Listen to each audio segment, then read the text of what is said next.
Meaning of doublethink. Doublethink. Doublethink.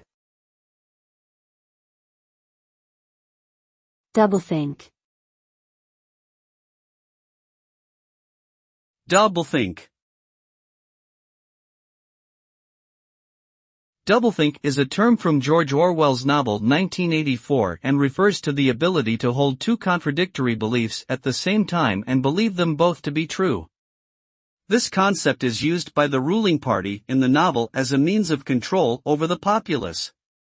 The result of doublethink is a kind of mental fog, where individuals are unable to distinguish truth from lies, fact from fiction, or right from wrong.